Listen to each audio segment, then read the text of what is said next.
Alhamdulillah wa salatu wa salam ala Rasulillah ma ba'd. This is the ninth question from Fatawa Arkan Islam, Sheikh Muhammad bin Salih Uthaymin, from the Fatawa on Siyam.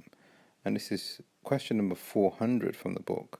And the person is asking this question here. He's saying, if a person breaks his fast due to an excuse, and we actually looked at this in a couple of questions earlier. If a person has an excuse not to fast for that particular day, and then the excuse is removed, does he need to refrain from eating and drinking for the rest of the day? And the Shaykh answered, rahimahullah, he is not obligated to fast because he's got an excuse. Anybody who's got an excuse through the evidence, then he doesn't need to fast. He can break his fast. Therefore, the prohibition of not eating or drinking, etc., does not apply to him because we have evidence to say that he doesn't need to fast and he's got that concession.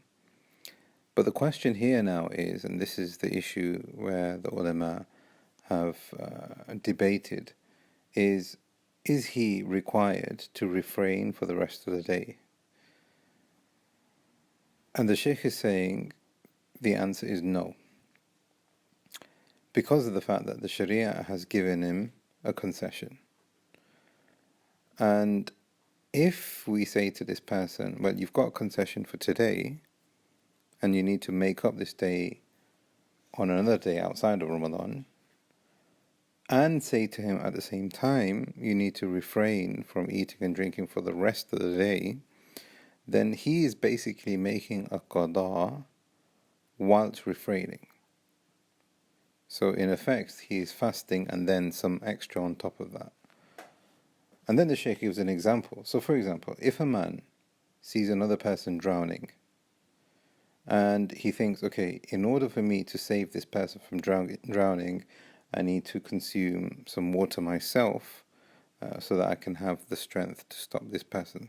So he drinks and then he saves that person from drowning. This is the example that the Shaykh is giving. The person who broke his fast, is he allowed to eat and drink for the remainder of the day?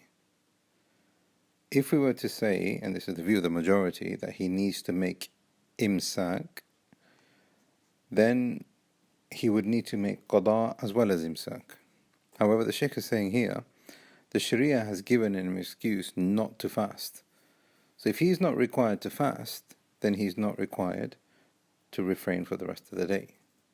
Another example, a person was sick, so he broke his fast. And after the sickness is removed from him during the same day, is he allowed to eat and drink for the rest of the day?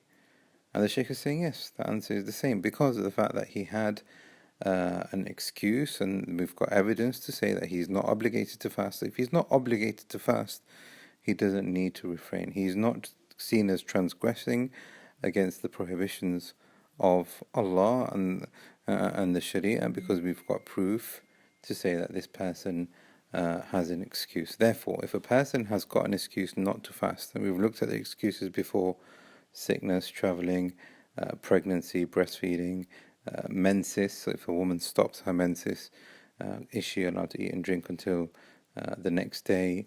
And we looked at others. Difficulty where a person